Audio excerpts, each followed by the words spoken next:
বাংলাদেশ সহ 7 দেশের সৌদির নতুন প্যাকেজ ভিসা, বিমান টিকিট, হোটেল মিললেও নেই ওমরা সেবা, পর্যটন বাড়ানোর লক্ষ্য। সোশ্যাল মিডিয়ার তথ্য গোপনে মিলবে না মার্কিন ভিসা, 5 বছরের সব অ্যাকাউন্টের তথ্য বাধ্যতামূলক, ভুল বিবরণে বাতিল হবে আবেদন। এবং সরকারের 5 মাসের আর্থিক সংস্কারে সন্তুষ্ট আইএমএফ, কর জিডিপির অনুপাত ও প্রবৃদ্ধি বাড়াতে তৎপর হওয়ার পরামর্শ। স্বাগত প্রবাসী সংবাদে, সঙ্গে আছি শাহরিয়ার অঙ্কুর। দেখছিলেন বিআরবি কেবল সংবাদ শিরোনাম। বাংলাদেশ সহ 7 দেশের নাগরিকদের জন্য নতুন প্যাকেজ ভিসা চালু করেছে সৌদি আরব। অনুমোদিত ভ্রমণ প্যাকেজ কিনলেই 48 ঘন্টার মধ্যে মিলবে ই টুরিস্ট ভিসা। সঙ্গে থাকবে বিমান টিকিট ও 4 বা 5 তারকা মানের হোটেল। দূতাবাসে যাওয়া বা আলাদা আবেদনও লাগবে না। তবে এই প্যাকেজ থাকছে না ওমরার কোনো ব্যবস্থা। ভিসার জন্য দূতাবাসে দৌড়ঝাঁপ নয়, আলাদা আবেদনও নয়। একটি অনুমোদিত ভ্রমণ প্যাকেজ কিনলেই মিলবে বিমান টিকিট, হোটেল বুকিং আর ই টুরিস্ট ভিসা। বাংলাদেশ সহ 7 দেশের নাগরিকদের জন্য নতুন এই প্যাকেজ ভিসা চালু করেছে সৌদি আরব। প্রথম ধাপে বাংলাদেশ ছাড়াও ভারত, পাকিস্তান, মিশর, জর্ডান, ইন্দোনেশিয়া ও মেক্সিকোর নাগরিকরা পাবেন এই সুবিধা।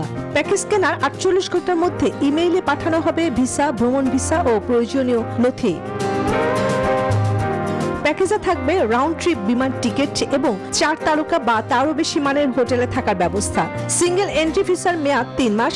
সৌদি আরবে থাকা যাবে সর্বোচ্চ 88 দিন।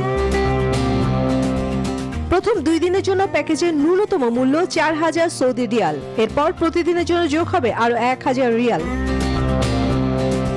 তবে এই প্যাকেজে ওমরা কোনো ব্যবস্থা বা সেবা থাকছে না। ভিশন 2030-এর আওতায় আন্তর্জাতিক পর্যটকদের জন্য সৌদি আরবে প্রবেশ আরো সহজ করতেই এই উদ্যোগ, বলছে রিয়াদ।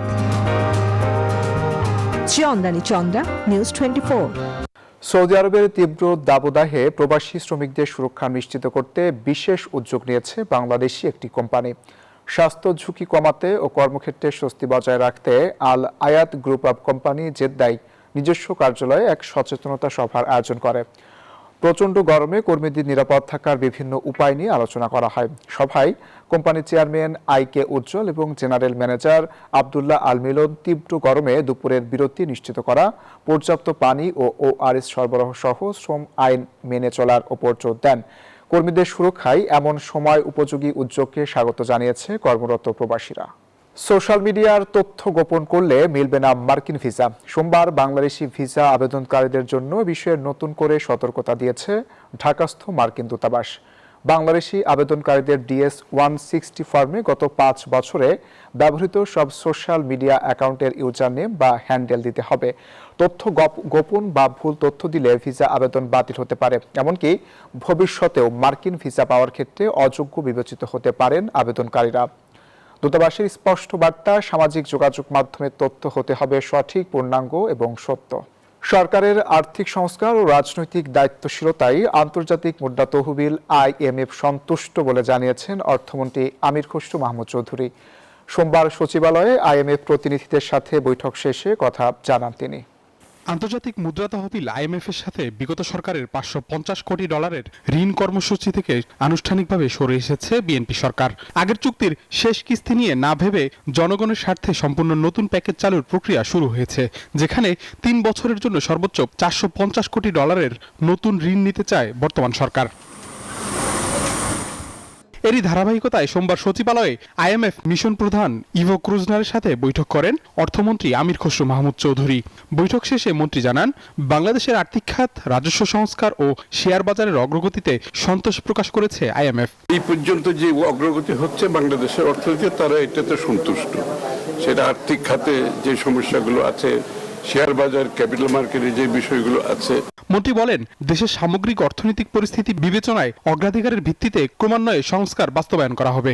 IMF এই সিকুয়েন্সিং নীতিতে সায় দিয়েছে। বাংলাদেশের অর্থনীতির প্রেক্ষাপটে, বাংলাদেশের জনগণের প্রেক্ষাপটে, দেশের প্রেক্ষাপটে কোনটা কখন করব, এটা আমরা একটা সিকুয়েন্সিং ওইভাবে যাবে, তারা সম্মতি হয়েছে। এদিকে বাংলাদেশ ব্যাংক বলছে, ব্যাংক ব্যবস্থা সংস্কার, রাজস্ব আয় বৃদ্ধি এবং ডলারের দাম বাজার ব্যবস্থার উপর ছেড়ে দেওয়ার মতো সংস্কারগুলো একটি চলমান প্রক্রিয়া। IMF এর দৃষ্টিতে আমরা কমপ্লায়েন্স বলতে হবে, তো সেক্ষেত্রে এই শর্তগুলো পরিপালিত অলরেডি ইতিমধ্যে হয়ে গেছে বলে আমরা বলবো, আর বাকিগুলো চলমান রয়েছে।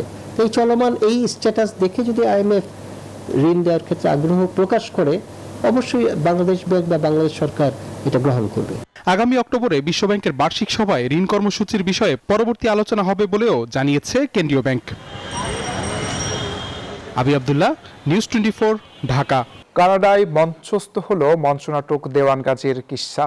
টরন্টোর ফেয়ারভিউ লাইব্রেরি থিয়েটার হলে স্থানীয় সময় রবিবার সন্ধ্যায় ব্রেটল্ড ব্রেক্টের নাটক অবলম্বনে ও মাহমুদুল ইসলাম সেলিমের নির্দেশনায় মঞ্চস্থ হয়। নাটকটির রচয়িতা নাট্যজন আসাদুজ্জামান নূর। প্রবাসে নাটক মঞ্চায়নের নানা সীমাবদ্ধতা অতিক্রম করে দর্শকদের মুগ্ধ করেছে সাংস্কৃতিক সংগঠন প্রাচ্য প্রতীচ্য এর প্রযোজনা।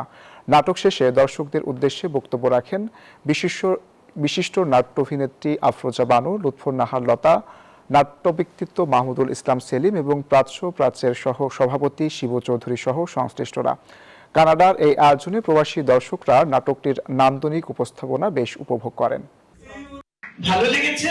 এই নাটক আমরা ঢাকাতেও একাধিকবার দেখেছি। আর সেলিম, তোমার অভিনয় দেখতে দেখতে আজকে আমাদের ছোট্ট ভাই আলী জাকির নেই, বিশেষ করে তার কথাই খুবই মনে পড়ছিল। আমি স্মরণ করছি আলী জাকির ভাইকে, অনবদ্য অভিনয় ছিল তার। কাতারের সাবেক আমির শেখ হামাদ বিন খলিফা আল থানির মৃত্যুতে বাংলাদেশ সরকারের পক্ষ থেকে শোক বইয়ে স্বাক্ষর করেছেন স্থানীয় সরকার, পল্লী উন্নয়ন ও সমবায় মন্ত্রী মির্জা ফখরুল ইসলাম আলমগীর। সোমবার রাজধানীর গুলশানে অবস্থিত কাতার দূতাবাসে এই শোক বই খোলা হয়। সরকারের জ্যেষ্ঠতম মন্ত্রী হিসেবে তিনি শোকবার্তায় স্বাক্ষর করেন এবং কাতারের সাবেক আমিরের মৃত্যুতে গভীর শোক ও সমবেদনা জানান। এ সময় প্রধানমন্ত্রীর পররাষ্ট্র বিষয়ক উপদেষ্টা হুমায়ুন কবির উপস্থিত ছিলেন। আষাঢ়ে বৃষ্টি নতুন নয় রাজধানীতে জলাবদ্ধতার ছবিও। তবুও প্রতিবারই কয়েক ঘন্টার বৃষ্টিতে থমকে যায় নগর জীবন। এবারও তার ব্যতিক্রম নয়। টানা বর্ষণে সবচেয়ে বড় ভোগান্তির চিত্র রাজধানীর ঢাকা মেডিকেল কলেজ হাসপাতাল এলাকায়। জরুরি বিভাগের সামনেই হাঁটু সমান পানি মারিয়ে চিকিৎসা নিতে আসছেন রোগীরা। সেই সঙ্গে দুর্ভোগে পড়েছেন স্কুল ও অফিসগামী মানুষ। বিস্তারিত রাশেদ রাহানের রিপোর্টে। টানা বৃষ্টিতে সড়কে পানি জমে যাওয়ার চিরচেনা সখ্যতার প্রভাব পড়েছে রাজধানীর সবচেয়ে বড় চিকিৎসা কেন্দ্রে। ঢাকা মেডিকেল কলেজ হাসপাতালের জরুরি বিভাগের সামনে থেকে ভেতরের অংশ পর্যন্ত জমে গেছে হাঁটু সমান পানি। তৈরি হয়েছে চরম ভোগান্তি। চতুর্থ সাইডে পানি, কই যাবো, বাগান গেটে পানি, ইমার্জেন্সি পানি, সব জায়গায় পানি। রোগী নিয়ে আপনাকে টানা হেঁচড়া করতে সমস্যা, কান্দে করে রোগী নিতে হয়। চিকিৎসা পাওয়া গেছে মোটামুটি, কিন্তু বৃষ্টির পানিতে খুবই কষ্ট হয়েছে। ভালোভাবে যদি পরিবেশটা ঠিক করে দিত অনেক ভালো হতো। সরকারের কাছে একটু আবেদন। জলাবদ্ধতার প্রভাব পড়েছে শিক্ষার্থীদের উপরও। বৃষ্টি উপেক্ষা করে স্কুলে যেতে হচ্ছে শিশুদের। কোথাও হাঁটু সমান, কোথাও গোড়ালি সমান পানি পেরিয়ে বিদ্যালয়ে পৌঁছাচ্ছে তারা। এতে অসুস্থ হয়ে পড়ার সংখ্যাও বাড়ছে বলে মনে করছেন অভিভাবকরা। পরীক্ষা আছে, সেই জন্য স্কুলে যেতে হচ্ছে। বাচ্চাদের জ্বর হওয়ার সম্ভাবনা থাকে, আমাদের নিজেদের জ্বর হওয়ার সম্ভাবনা থাকে। বাসার সামনে থেকে অনেক পানি, বাসার সামনে থেকে গেটের সামনে থেকে রিকশায় উঠে আসলাম। আমাদের অনেক কষ্টই হয় এই বৃষ্টির মধ্যে আসা যাওয়া। রাজধানীর মিরপুর, বনানী, গুলশান সহ বিভিন্ন এলাকায় এখনো রয়েছে জলাবদ্ধতা। স্থানীয়দের অভিযোগ, পানি নিষ্কাশনের কার্যকর তৎপরতা খুব একটা চোখে পড়েনি। গ্রিন রোডে থাকা হসপিটালগুলোতেও প্রবেশ করতে হিমশিম খাচ্ছেন নগরবাসী। নিউ মার্কেট এলাকার দোকানগুলোতেও পানি উঠে ক্ষতির মুখে ব্যবসায়ীরা। বৃষ্টি শুরু হওয়ার সঙ্গে সঙ্গে মনে হয় এখানে পানি জমে যায়। এই রাস্তায় অল্প পানি হলেই আমরা ঢুকতে পারি না, আমাদের অনেক কষ্ট হয়। আমার মতো যারা সেবা নিতে আসছেন সবাই অসুবিধার মধ্যে আছে। চতুর্থ সাইডের পানিগুলো এখানে চলে আসার পর এখানে পানি জমে, তখন হয়তো যদি এটা ক্লিয়ার করে তাইলে না চলে যাবে, কারণ ক্লিয়ার তো করতে পারে না। সহসায় বর্ষণের এমন রূপ বিদায় নেবে না। ঢাকাকে ভুগতে হবে আরও কিছুদিন, জানালো আবহাওয়া অফিস। 14 তারিখ 15 তারিখ পর্যন্ত বৃষ্টিপাতের তীব্রতা সারা বাংলাদেশে একটু কমে যাবে, কিন্তু 16 তারিখ থেকে বৃষ্টিপাতের তীব্রতা আবার আস্তে আস্তে করে বৃদ্ধি পাওয়ার কিন্তু সম্ভাবনা রয়েছে। বর্ষা আসে প্রতি বছর, সঙ্গে আসে জলাবদ্ধতাও। বদলায় না শুধু নগরবাসীর ভোগান্তির চিত্র। রাশেদ জায়খান, নিউজ 24, ঢাকা। সড়কে হাঁটু থেকে কোমর সমান পানি, যানজট, স্থবির জনজীবন। বর্ষায় রাজধানীর চিরচেনা চিত্র এমনই। প্রতি বছর জলাবদ্ধতা নিরসনে নানা উদ্যোগ আর প্রকল্পের কথা শোনা গেলেও দুর্ভোগ যেন কমছে না। কেন বৃষ্টির পানি নামার পথ হারিয়ে ফেলেছে ঢাকা? কোথায় আটকে আছে স্থায়ী সমাধান? সেই প্রশ্নের উত্তর খুঁজেছেন সহকর্মী রিশাদ হাসান। বৃষ্টি হলে রাজধানীর সড়ক ডুবে যায় পানিতে, থেমে যায় যানবাহনের চাকা, বিকল হয়ে ঘন্টার পর ঘন্টা আটকে থাকে মানুষ। প্রতি বছর কোটি কোটি টাকা খরচ করে নানা প্রকল্প নেয়ার পরেও প্রশ্ন থেকেই যায়, কেন মিলছে না জলাবদ্ধতা থেকে মুক্তি? প্রাকৃতিক নিয়ম অনুযায়ী বৃষ্টির পানি সরাসরি মাটির গভীরে প্রবেশ করে ধীরে ধীরে যুক্ত হয় ভূগর্ভস্থ পানির সাথে। বাকি অংশ নেমে যায় পুকুর, খাল, বিল কিংবা নদীতে। অপরিকল্পিত নগরায়নের কারণে এর ব্যত্যয় ঘটায় এই জলাবদ্ধতা। পানির প্রবাহ তৈরি করলাম, পানির প্রবাহটা কোথায় যাচ্ছে? লেকে যাচ্ছে। ঢাকার আশেপাশে যে এখানে বড় আপনার কি বলে জলাধার আছে সেখানে যাচ্ছে, সেখান থেকে আবার নদীতে যাবে। তাহলে প্রত্যেকটা পথেই পানির যে প্রবাহ সেটাকে আমার আগে থেকেই, বিশেষ করে বর্ষা আসার আগেই কিন্তু এগুলি দেখতে হবে যে ঠিক আছে কিনা, না থাকলে কি করা দরকার। এখানে জরুরি ভিত্তিতে বিভিন্ন কাজকর্ম করা দরকার ছিল। একসময় ঢাকার চারপাশের নদী, খাল ও নিচু এলাকাগুলো প্রাকৃতিক জলাধার হিসেবে কাজ করত। এখন সেগুলোর অনেকটাই দখল, ভরাট কিংবা সংকুচিত হয়েছে। অন্যদিকে ড্রেনগুলোর অধিকাংশই প্লাস্টিক বর্জ্যের দখলে। ফলে অল্প সময়ে ভারী বৃষ্টিতেই পানি জমে যায় সড়কে। নগর পরিকল্পনাবিদরা বলছেন, শুধু রাস্তা উঁচু করলেই সমাধান হবে না, দ্রুত নিষ্কাশনের প্রাকৃতিক ব্যবস্থাই ফিরিয়ে আনতে হবে। ব্লু নেটওয়ার্ক উদ্ধারের পরিকল্পনা আদ্যবধি ডিসিসি বা সিটি কর্পোরেশন, এমনকি জেলা প্রশাসন অথবা ওয়াটার ডেভেলপমেন্ট বোর্ড কেউই গ্রহণ করে নাই। এই সার্বিক সমন্বিত পরিকল্পনা ছাড়া, তাকে জনগণের অন্তর্ভুক্তিতে নিশ্চিত করা ছাড়া, তার সঙ্গে তরল ও কঠিন বর্জ্য ব্যবস্থাপনা যুক্ত না করে কোনো উদ্যোগ প্রহসন, প্রতারণা অথবা অর্থ অপচয় ছাড়া কিছুই নয়। বিশেষজ্ঞদের মতে জলাবদ্ধতা কমাতে খাল ও জলাশয় পুনরুদ্ধার, ড্রেনেজ নেটওয়ার্ক আধুনিকায়ন ও নিয়মিত রক্ষণাবেক্ষণ আর রাজধানীর বিভিন্ন সেবাদানকারী সংস্থার কার্যকর সমন্বয়ের কোনো বিকল্প নেই। আর তা না হলে প্রতি বছর বর্ষা এলেই এই প্রশ্নই ঘুরে ফিরে আসবে, এত উন্নয়ন, এত প্রকল্প, কিন্তু জলাবদ্ধতার স্থায়ী সমাধান কবে? রিশাদ হাসান, নিউজ 24, ঢাকা। প্রধানমন্ত্রী তারেক রহমান বলেছেন, দেশ পুনর্গঠনে কোনো বাধাই মানবে না সরকার। জনগণের সমর্থন যতক্ষণ বিএনপির সাথে আছে ততক্ষণ পর্যন্ত বিএনপি সবাইকে নিয়ে দেশ এগিয়ে নেওয়ার কাজ করবে। পরিবেশ রক্ষায় বৃক্ষরোপণ এবং পরিচ্ছন্নতা অভিযানে সবাইকে এগিয়ে আসার আহ্বান জানান তিনি। বরিশাল সফরে বৃক্ষরোপণ সহ একাধিক অনুষ্ঠানে প্রধানমন্ত্রী এসব কথা বলেন। ইব্রাহিম আজনবীর ক্যামেরায় সাইফুল ইসলামের রিপোর্ট। প্রধানমন্ত্রী হিসেবে দায়িত্ব গ্রহণের পর বিএনপি চেয়ারম্যান তারেক রহমানের বরিশালে প্রথম সফর। ঢাকা থেকে বরিশাল পর্যন্ত পথে পথে দলীয় নেতাকর্মী ও সাধারণ মানুষের ভালোবাসায় সিক্ত হন তিনি। বরিশাল সফরে গৌরনদীর বাটাজোর অশ্বনী কুমার ইনস্টিটিউশন মাঠে ফ্যামিলি কার্ডের উপকারভোগীদের সঙ্গে মত বিনিময় কর্মসূচিতে যোগ দেন প্রধানমন্ত্রী। বলেন, ধর্মবর্ণ নির্বিশেষে সবাইকে সঙ্গে নিয়ে দেশ গঠন করতে চায় বিএনপি সরকার। আমরা দেশে সকলকে শান্তিতে নিয়ে চলতে চাই। দেশে আমরা সকল ধর্মের মানুষকে একসাথে নিয়ে শান্তিতে আমরা চলতে চাই। আমরা যদি ধৈর্যশীল হই, আমরা সকলে যদি ধৈর্য সহকারে চলি, তাহলে আমরা আমাদের এই দেশটাকে আমাদের প্রত্যাশিত দেশ হিসেবে গড়ে তুলতে পারবো। সরকার প্রধান জানান, নারীদের শিক্ষা ও অর্থনৈতিকভাবে স্বাবলম্বী করার জন্য ডিগ্রি পর্যন্ত বিনামূল্যে অধ্যয়নের সুযোগ নিশ্চিত করা হবে, আর মেধাবী শিক্ষার্থীদের দেয়া হবে উপবৃত্তি।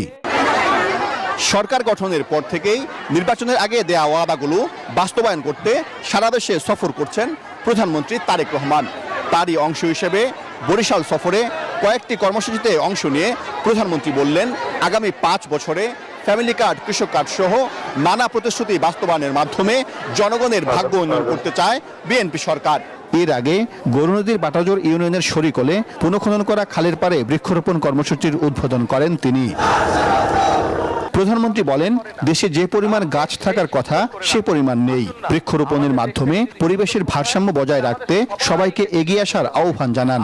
শহীদ জিয়া যে কর্মসূচিটি শুরু করেছিলেন, দেশীয় নেত্রী খালেদা জিয়া এই যে বৃক্ষরোপণ কর্মসূচি থেকে এগিয়ে নিয়ে গেছেন, আমরাও অনেকগুলো কর্মসূচির পাশাপাশি আমাদের এই কর্মসূচিটাকেও সারা দেশে আমরা এই কর্মসূচিটা চালু রাখতে চাই। গৌরনদী থেকে বরিশাল যাওয়ার পথে একদল শিক্ষার্থী প্রধানমন্ত্রীর সাথে দেখা করেন। তাদের হাতে ক্রীড়া সামগ্রী তুলে দেন তিনি। পরে বরিশাল সদরের 30 গোডাউন এলাকায় সাগরদী খালের দুই পাশে নারিকেল গাছের চারা রোপণ কর্মসূচিতে যোগ দেন প্রধানমন্ত্রী। নির্ধারিত কর্মসূচির বাইরে প্রধানমন্ত্রী বরিশালের বাবুগঞ্জে সেনাবাহিনীর গ্রীষ্মকালীন প্রশিক্ষণ মহড়া পরিদর্শন করেন। তিনি বিস্তীর্ণ জঙ্গল জুড়ে সেনা সদস্যদের বিভিন্ন প্রশিক্ষণ কার্যক্রম ও যুদ্ধকালীন প্রস্তুতি ঘুরে দেখেন। প্রধানমন্ত্রী বলেন, সেনাবাহিনীর প্রতি জনগণের গভীর আস্থা রয়েছে। জাতীয় সংকট মোকাবেলা, দেশের নিরাপত্তা নিশ্চিত করা এবং আইনশৃঙ্খলা রক্ষায় সেনাবাহিনী বারবার পেশাদারিত্ব, সাহসিকতা ও দেশপ্রেমের উজ্জ্বল দৃষ্টান্ত স্থাপন করেছে। বাংলাদেশের মানুষ কিন্তু বাংলাদেশের সশস্ত্র বাহিনীকে নিয়ে সবসময় গর্ববোধ করে। সাইফুল ইসলাম, নিউজ 24, বরিশাল। সংবিধান সংশোধনের লক্ষ্যে স্বরাষ্ট্রমন্ত্রী সালাউদ্দিন আহমদকে সভাপতি করে জাতীয় সংসদে একটি বিশেষ কমিটি গঠন করা হয়েছে। এর প্রতিবাদে সংসদ থেকে ওয়াকআউট করেছে বিরোধী দল। এদিকে বিগত আওয়ামী লীগ সরকারের আমলে মডেল মসজিদ নির্মাণে কোটি কোটি টাকার দুর্নীতি হয়েছে এবং এর সুষ্ঠু তদন্ত করা হবে বলে সংসদে জানিয়েছেন স্বরাষ্ট্রমন্ত্রী সালাউদ্দিন আহমদ। অপরদিকে সংসদে পাশ হয়েছে মাদকদ্রব্য নিয়ন্ত্রণ সংশোধন বিল 2026। করা হচ্ছে না, তার প্রতিবাদে আমরা ওয়াকআউট করছি। মাননীয় বিরোধী দলীয় নেতা একটু যদি শুনতেন, হয়তোবা কিছু আশার আলো আসতে পারে, জানি না আমি কিছু। দিনের শেষ সময়ে এসে উত্তপ্ত হয়ে ওঠে জাতীয় সংসদ।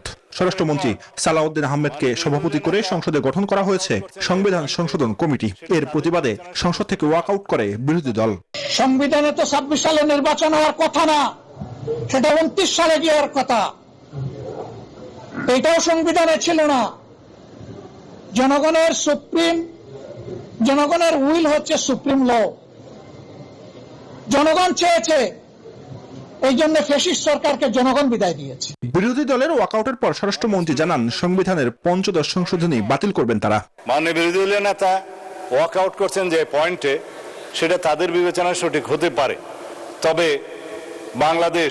বাংলাদেশের মানুষ গণ অভ্যুত্থান পরবর্তীতে বাংলাদেশের মানুষের প্রত্যাশা, আমরা 15 সংশোধনী বাতিল করতে চাই। এর আগে সংসদ সদস্য জয়নুল আবেদিন ফারুকের এক প্রশ্নের জবাবে স্বরাষ্ট্রমন্ত্রী সালাউদ্দিন আহমেদ জানান, বিগত সরকারের আমলে মডেল মসজিদ প্রকল্পের নামে ব্যাপক লুটপাট হয়েছে। কতটা নাম্বার অফ মডেল মসজিদ হয়েছে, সমস্ত মসজিদ ওয়ারি সেটা তদন্ত পরিচালনা করার জন্য আমি আজকে মন্ত্রণালয়কে নির্দেশ দেব। মাননীয় স্পিকার, সংসদে 1 লাখ নতুন স্বাস্থ্যকর্মী নিয়োগের কথা জানান স্বাস্থ্যমন্ত্রী। আর আইসিটি মন্ত্রী জানিয়েছেন, সাইবার সুরক্ষা আইন সংশোধনের উদ্যোগ নেওয়া হয়েছে। সাইবার সুরক্ষা সংশোধন আইন 2026-এর একটা খসড়া পর্যালোচনা আবার চূড়ান্ত করেছেন এবং আমাদের মাননীয় প্রধানমন্ত্রী 5 সদস্য বিশিষ্ট একটা মন্ত্রিসভা কমিটি গঠন করে দিয়েছেন উনি। সড়ক পরিবহন ও সেতু মন্ত্রী শেখ রবিউল আলম জানান, 2030 সালের মধ্যে দেশের সড়ক পরিবহন খাতে ব্যবহৃত যানবাহনের অন্তত 30%কে ইলেকট্রিক মোটরযানে রূপান্তর করা হবে। 2030 সালের মধ্যে বাংলাদেশের সড়ক পরিবহন খাতে ব্যবহৃত যানবাহনের ন্যূনতম 30% ইলেকট্রিক মোটরযান ক্যাটাগরিতে রূপান্তরিত করার লক্ষ্যমাত্রা নির্ধারণ করা হয়েছে। এছাড়া সংসদে পাশ হয়েছে মাদকদ্রব্য নিয়ন্ত্রণ সংশোধন বিল 2026। গ্রহণ প্রক্রিয়া সমাপ্ত হয়নি। জুবার সানি, নিউজ 24, ঢাকা। স্কুল শিক্ষার্থীদের মধ্যে স্কুল ড্রেস বিতরণ কার্যক্রমের পাইলট কর্মসূচি শুরু হবে এ মাসেই, জানিয়েছেন শিক্ষা প্রতিমন্ত্রী ববি হাজ্জাজ। সোমবার রাজধানীতে ব্র্যাক আয়োজিত এক অনুষ্ঠানে কথা জানান তিনি। বলেন, শিক্ষায় অর্থ খরচ নয়, বরং বিনিয়োগ করছে সরকার। এ সময় ছোটবেলা থেকে শিক্ষার্থীদের মন থেকে বিজ্ঞান ভীতি কাটাতে শিক্ষকদের প্রতি আহ্বান জানান তিনি। বলেন, আধুনিক বিশ্বের সঙ্গে তাল মেলাতে বিজ্ঞান শিক্ষাকে গুরুত্ব দিয়েছে সরকার। আমরা এখন ফ্রি ইউনিফর্মস দিচ্ছি। এই মাস থেকে ইনশাআল্লাহ আমরা পাইলট শুরু করব। সরকারি প্রাথমিক free uniform, free bag, free জুতো। এই জিনিসগুলো কিন্তু আমাদের কোটির উপরে স্টুডেন্টস, তো এই জিনিসগুলো তো আমাদের কাউকে দিয়ে বানাতে হবে। সেখানেও আমাদের লোকাল ইন্ডাস্ট্রি আরো উজ্জীবিত হবে। আর এই ছিল এখনকার মতো। ধন্যবাদ সবাইকে।